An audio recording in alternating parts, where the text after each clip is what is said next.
The story of King Henry VIII's rule was shaped by two powerful desires: blood and power. In the cold winter of 1547, as his bloated body was failing from the inside, England's most infamous kings had to face his own death. He approached it with the same cold-hearted planning he had used to order the executions of two of his wives and many others who stood in his way. "The lion is dying," members of his court would say in secret, but his power remained strong until his very last moments. This horrible end was a long way from where he started. Decades before, he was a handsome and athletic young prince, known all over Europe for his energy and charm. How did this celebrated young man change into the monstrous ruler who struggled for every breath in his candlelit rooms at Whitehall Palace? The reason is found not only in his well-known marriages, but also in a string of health disasters that twisted both his physical form and his state of mind in ways no one could have imagined. By January of 1547, Henry was hard to recognize as the same man who had once competed in jousting tournaments with the best knights in the Christian world. His body had turned into a war zone of sickness. His legs were covered in leaking sores that gave off a smell so bad that people in his court found it hard not to be sick in his presence. The king now needed special machines to help him move his massive body, which some reports claim had grown to weigh almost 400 pounds. His once handsome face had become twisted and swollen, his eyes sinking deep into his yellowish, unhealthy-looking skin. The royal doctors had tried every treatment they knew. They had tried letting his blood, giving him plant-based medicines, and saying prayers, but nothing worked against the mix of diseases that were taking over their king. Most historians today think Henry had type 2 diabetes, gout, and maybe a severe bone infection called osteomyelitis, which would account for the constant, terrible pain in his legs. Even more concerning was the decline of the king's mind. His famous bad temper had become worse, leading to fits of wild anger followed by times of sleepy confusion. Even as he was dying, the main concern at the royal court was who would take power next. The king's third wife, Jane Seymour, had given him the son he desperately wanted, a delicate 9-year-old boy named Edward. But strong groups at court were already trying to get in position to control the young boy once Henry was gone. The traditional Catholic group, led by the Duke of Norfolk, was in a power struggle with the Protestant reformers, who were led by Edward Seymour, the young prince's uncle. Henry, who was paranoid until the end, knew all about these schemes. He was still signing orders for executions even when he was so weak he could barely hold a pen. The king's quickly worsening health was one of the biggest secrets in the kingdom. Official statements from the palace kept saying that Henry was healthy and strong, but the truth was very different. Anyone allowed to enter the king's sick room saw a grim picture. The huge royal bed was covered in dark cloth, and the air was filled with a sickly, sweet smell of rot, which burning incense could not completely hide. In the middle of it all was the massive shape of a man who had once been a symbol of England's strength. Palace staff whispered that they heard the king screaming in pain, his cries echoing down the stone halls of Whitehall. The sores on Henry's legs caused him such extreme pain that even the smallest motion could set off waves of agony. His doctors put poultices on his sores, made of everything from boiled onions to ground-up human skulls. These were desperate measures that only made his pain worse. What worked better was giving him large amounts of opium, which dulled the king's pain, but also made his confused mind even cloudier. The mental pain was just as bad as the physical pain. Henry had once been the most powerful man in England, with the ability to decide if his subjects lived or died. Now, he was powerless as his own body failed him. Court documents show that his behavior became more and more unpredictable. He had moments of near madness when he would talk about the ghosts of his executed enemies or call for wives who had been dead for years. When he was clearer in his mind, The king spent his time obsessively looking over his will, trying to control the future of his family line even after he was gone. People at court noticed with fear how the king switched back and forth between his religious beliefs in his final days. After breaking away from the Catholic Church in Rome to make himself the head of the Church of England, Henry now seemed tortured by religious uncertainty. One day he would ask for Catholic ceremonies, and the next he would strongly support Protestant ideas. His personal priest wrote that the king would wake up terrified from nightmares, saying he saw the faces of Thomas More, Anne Boleyn, and other people he had executed standing silently at the end of his bed, judging him. The king's approaching death created a risky power gap that his court members hurried to take advantage of. The Privy Council broke apart into competing groups, with each one trying to get into a better position for the upcoming period when a regent would rule. Thomas Howard, the Duke of Norfolk, who had managed to survive court politics for decades, was now beaten by the Protestant group. In a final show of Henry's lasting cruelty, Norfolk was sentenced to be executed for treason in the dying king's name. However, Norfolk ended up surviving because Henry died before the execution could happen. January the 27th, 1547, was the start of Henry's final breakdown. People who were there said the king had a seizure that was so strong that his attendants had to hold him down to keep him from hurting himself.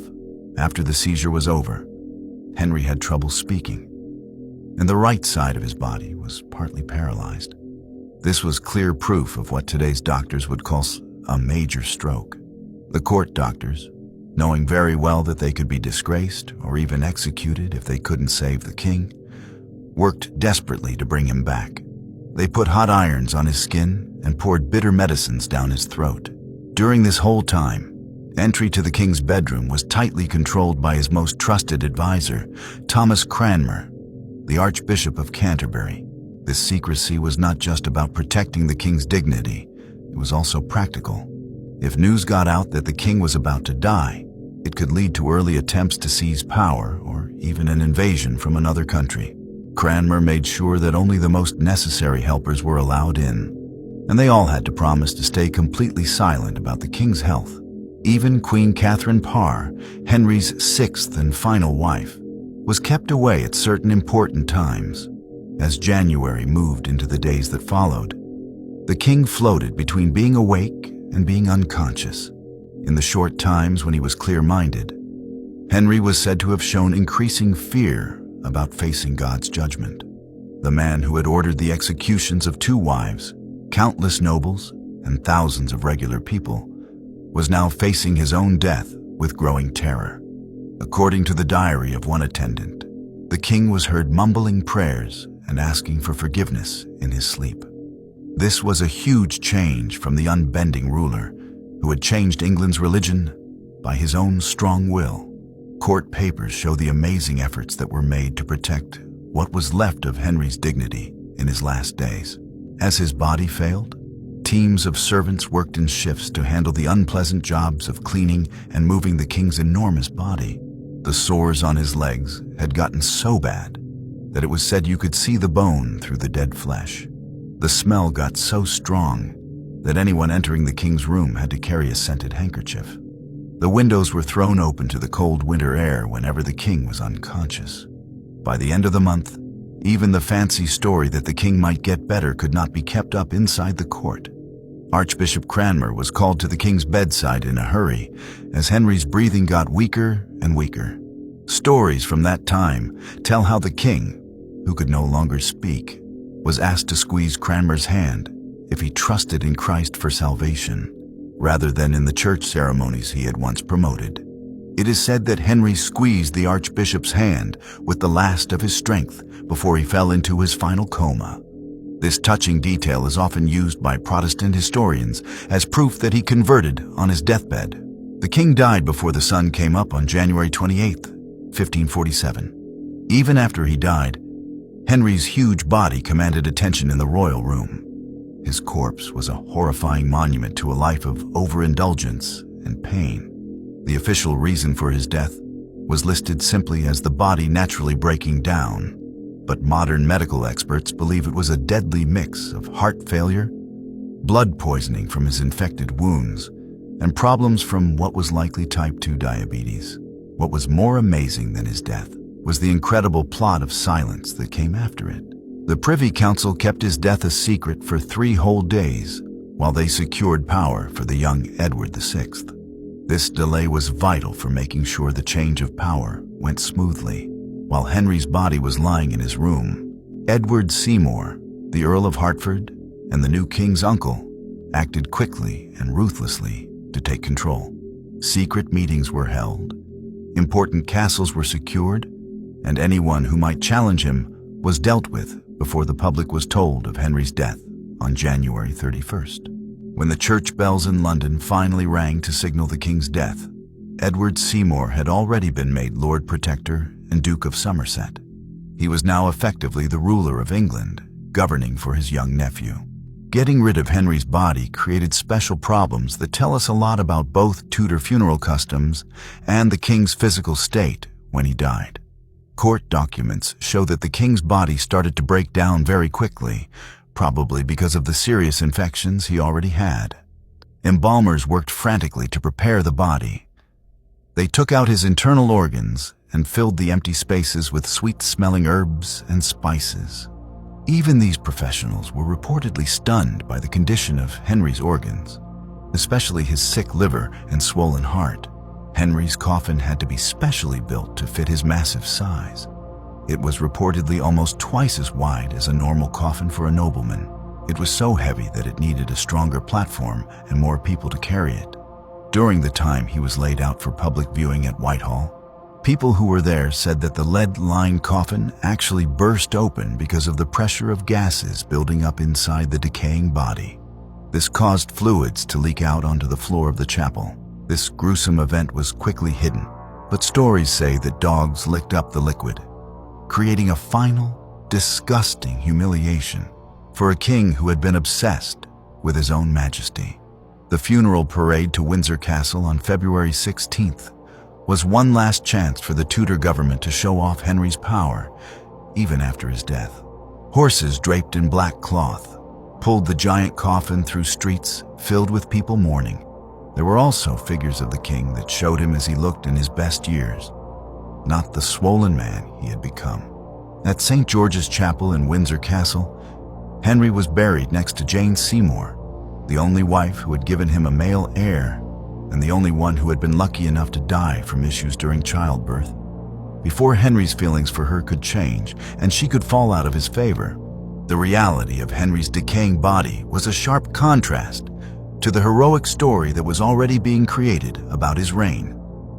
Court painters like Hans Holbein had created the lasting image of Henry as the powerful, broad-shouldered man, standing with his legs apart and his hands on his hips, staring boldly at anyone who looked at him. This carefully created image had little to do with the disease-ridden body that was now sealed under the stone floor of Windsor. Yet, it would be this image of Henry VIII that would stick in people's minds for hundreds of years.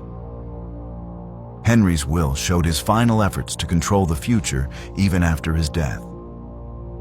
The 30-page document clearly stated the order of who would rule next. First his son Edward, then Mary, the daughter of his first wife, Catherine of Aragon, and finally Elizabeth, the daughter of Anne Boleyn. This clear plan for succession, although it was briefly interrupted when Lady Jane Grey ruled for 9 days, was eventually followed exactly as Henry had wanted. The king's influence over England after his death would continue through all 3 of his children, who would each rule as a Tudor monarch before the family line ended with Queen Elizabeth I's death in 1603. More important right away were the plans Henry made for who would have power while Edward was still a child. The king set up a regency council of 16 men who were supposed to govern together until Edward turned 18. This balanced plan showed Henry's fear of any single nobleman gaining too much control over his son.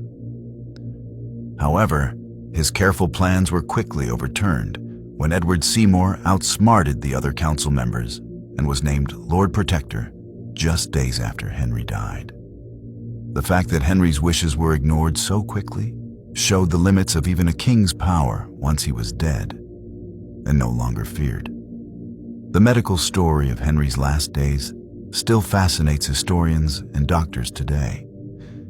His symptoms have been diagnosed after the fact as proof of everything from syphilis to scurvy, though the strongest evidence points to type 2 diabetes made worse by a chronic bone infection.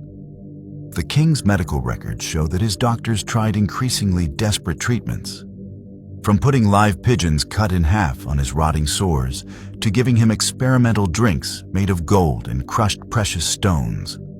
These expensive but useless treatments show both the limits of Tudor medicine and the extreme things that were done for a patient as important as Henry. Maybe the most touching things were the personal items found in the king's rooms after he died.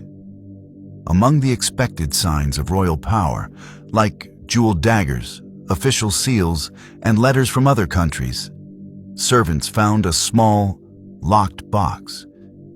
Inside were more personal things: a tiny portrait of Jane Seymour, a piece of hair thought to be from his mother, Elizabeth of York, and a child's prayer book written by hand, which might have belonged to Elizabeth before her mother was executed. These items that show his human side give us a look at the man behind the monster, suggesting that even as his body and mind were failing, Henry held on to some connection to his family and his own feelings. The king's death caused immediate changes in the political landscape that would determine England's future for many years. Conservative Catholic groups that had held on to some power during Henry's last years were suddenly pushed aside as Edward Seymour created a government that was strongly Protestant.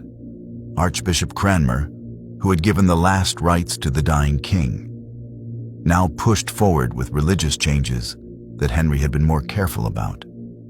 The first English Book of Common Prayer was published just 2 years after Henry died, moving England further toward Protestant beliefs than the king himself had ever wanted.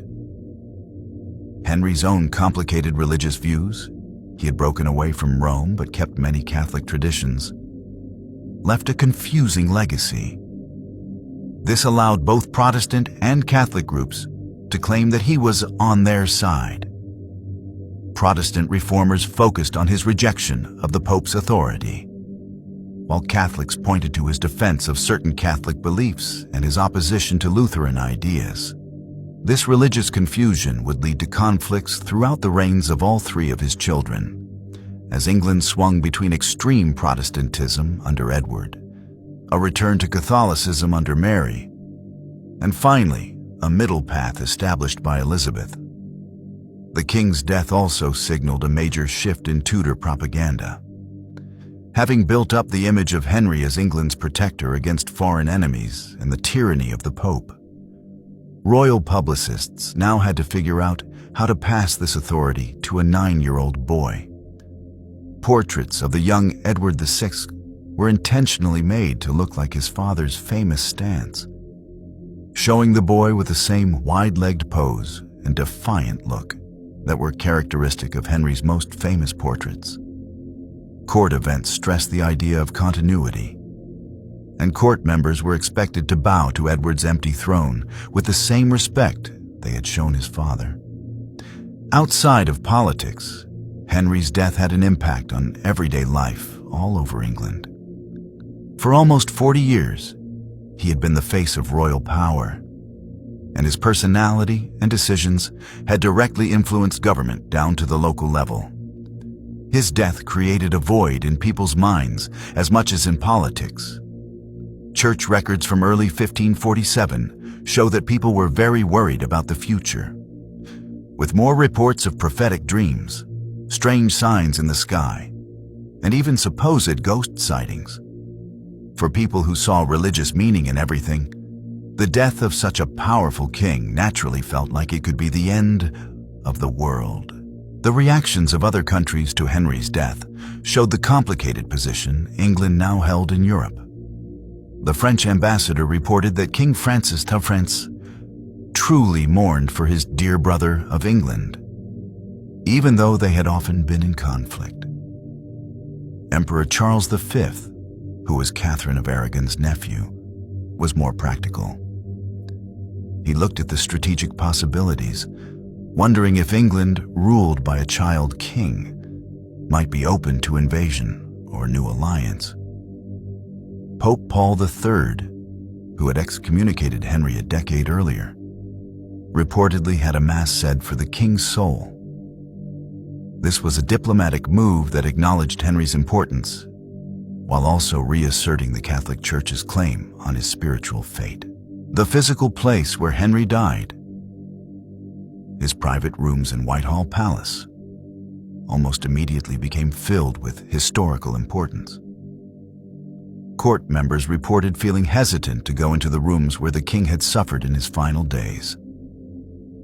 Rumors of strange noises and unexplainable cold spots fed superstitious fears. The young King Edward VI reportedly refused to sleep in his father's bed and demanded that new rooms be made ready for him. This emotional aftermath shows the traumatic effect of Henry's death on those who had seen his decline, many of whom had spent their lives trying to predict and please his unpredictable moods. Henry's medical case is one of the best documented royal deaths in history, giving us valuable information about Tudor medical practices. His doctors kept detailed records of the treatments they gave him in his final months. These records survived because they were kept as proof that everything possible had been done to save the king. These documents show a mix of ancient medical ideas with new Renaissance methods, such as using heated cups to draw out bad humors, plant-based medicines from classical texts, and even early forms of water therapy. The fact that these methods did not work shows the limitations that even the most advanced doctors of that time faced. The king's obsession with his image after death included detailed instructions for his tomb, which was planned to be a huge monument that would be much larger than any other royal burial site in England. Henry ordered complex designs with 40 life-sized bronze statues and a tall central structure with a statue of himself on horseback at the top. This grand plan showed both his large ego and his worry about how history would see him. Ironically, the huge project was never finished because of a lack of money, and the planned bronze figures were later melted down during the English Civil War, something that would have made the image-conscious king furious. Right after Henry's death, there was a rush for people to either get close to or distance themselves from his legacy. Court members who had lost favor in his final years came out of hiding, while others who had been in his good graces scrambled to form new alliances for protection. Archives hold sad letters from royal servants who suddenly found themselves without a job after decades of tending to the king's personal needs. For many, it was impossible to adapt. The skills needed to handle Henry's unpredictable temper were not very useful in the more controlled court of Edward VI. Some former favorites took their own lives in the months after the king's death, unable to handle the quick changes in power. Perhaps most importantly, Henry's death marked the start of a major change in English government. It moved from being ruled by an absolute king whose personal desires dictated policy to more cooperative ways of sharing power between the monarch and the nobility. Edward Seymour, as Lord Protector, did not have Henry's frightening personal authority and had to rely more on the approval of the council. This change, although it was temporarily undone during Mary's reign, set a pattern for limiting royal power that would grow under Elizabeth and eventually lead to England's unique path of constitutional development. In a strange twist, Henry's death weakened the very idea of absolute monarchy that he had spent his life building up. The king's final illness became a topic of deep medical study, with each new generation of doctors looking at his symptoms again based on the knowledge of their time. Victorian doctors, who had strong moral views on disease, often pointed to syphilis as a likely cause. seeing Henry's condition as a punishment from God for his sexual behavior. Specialists in the early 20th century focused more on metabolic problems, suggesting that gout and diabetes were the main issues. Modern medical historians have suggested more complicated diagnoses, including rare genetic conditions that would explain both his physical decline and his mental changes, as well as chronic brain injury from multiple jousting accidents in his younger years. The way Henry's personal belongings were handled gives us a revealing look into Tudor views on death and memory. Court records show how items that the king had touched in his final days were treated with special respect. Some were kept almost like religious relics, even though the official Protestant church rejected such practices. His last set of night clothes, stained with his body fluids, was formally burned under the watch of Archbishop Cranmer. This was an act that combined practical cleanliness with symbolic meaning. More valuable items, including his large collection of astronomical tools and maps, were carefully listed before being given out according to his will or kept for Edward's education. Henry's death put his surviving wives and children in dangerous situations that required them to carefully navigate court politics.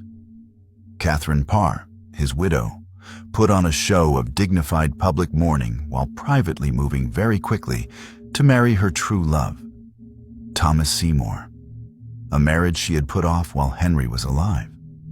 9-year-old Edward, now king in name but heavily controlled by his Seymour uncles, wrote about his father's death in his journal with a shocking lack of emotion, suggesting the distant personal relationship between the father and son.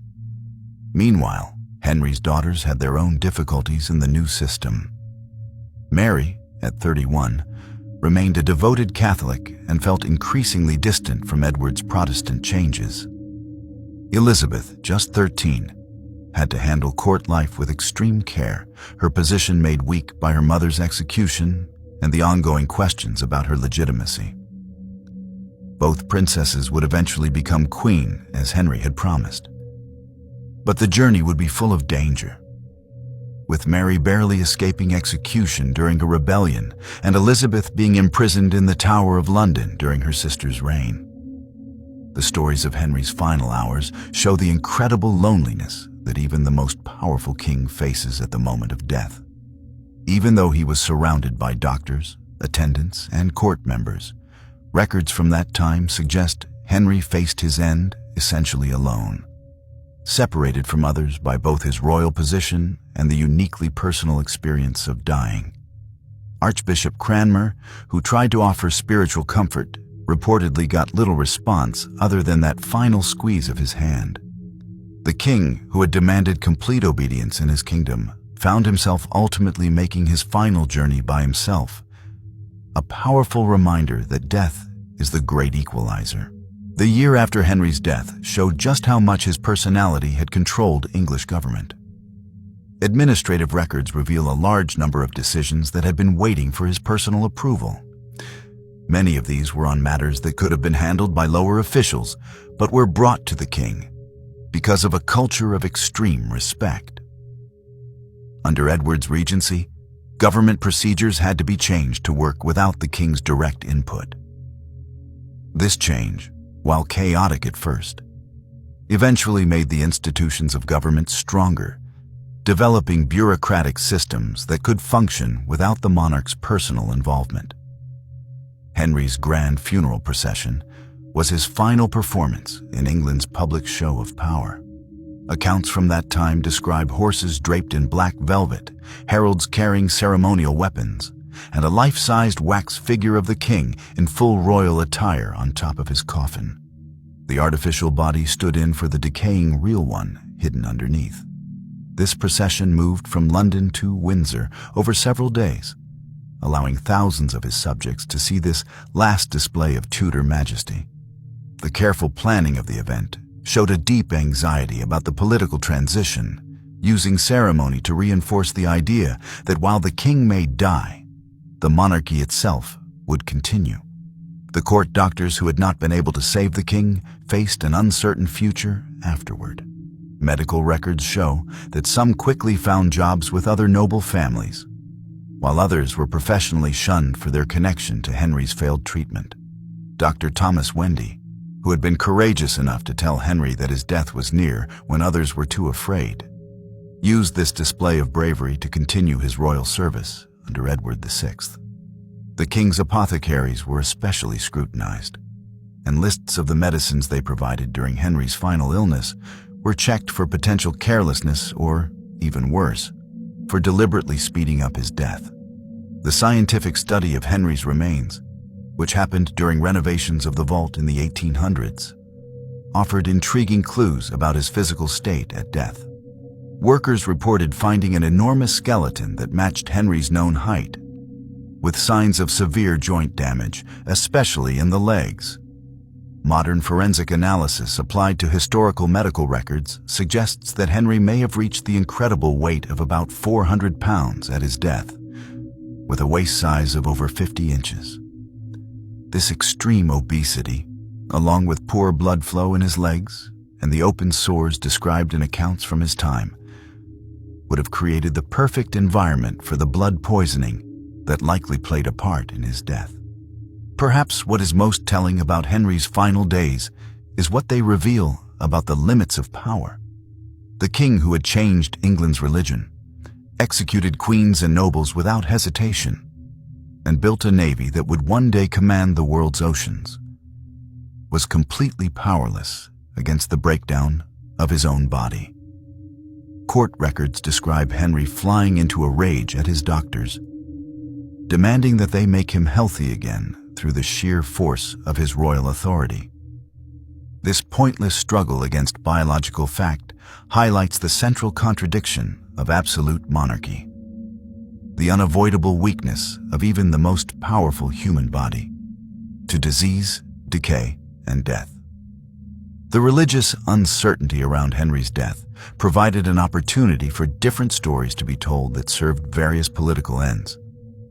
Protestant writers focused on moments of evangelical clarity on his deathbed, while Catholic writers outside of England described a king tormented by regret for breaking with Rome. In truth, the evidence suggests that Henry maintained his unique religious position until the very end, seeing himself as the supreme head of the English Church while still rejecting key Protestant ideas. This complex religious view, which was essentially Catholic in its ceremonies but rejected the Pope's authority, reflected the king's lifelong habit of changing institutions to fit his personal needs rather than following outside rules. The financial fallout from Henry's death was felt far beyond the court. Financial records show that the new Regency government inherited a treasury that was severely drained and a currency that had been devalued, a result of Henry's costly foreign wars and extravagant personal spending. By some calculations, Henry spent the modern equivalent of over £200 million on his palaces alone. This financial crisis forced Edward Seymour to continue Henry's unpopular policy of selling off monastery lands, which sped up one of the biggest transfers of property ownership in English history. The economic effects of Henry's overspending would lead to inflation and social problems throughout his children's reigns. Henry's physical decline was a powerful symbol for people at the time, many of whom saw the king's body as a representation of the nation itself.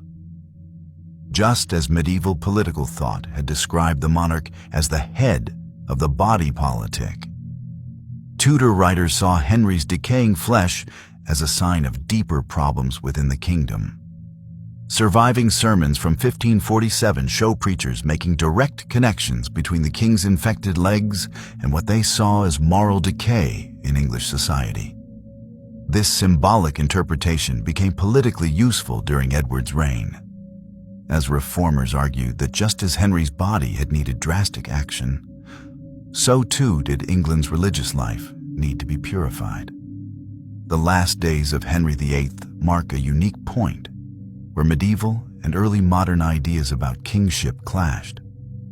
On one hand, the elaborate death ceremonies, the concern with a proper burial, and the anxiety over who would succeed him all followed ancient patterns of royal death that went back centuries. On the other hand, the detailed medical records, the legal exactness of Henry's will, and the continued functioning of the government represented more modern ways of handling state power. Henry, therefore, died with a foot in two different eras. He was the last English king to have truly medieval-style authority. But he was also a monarch who had pioneered the state bureaucracy that would define future governments.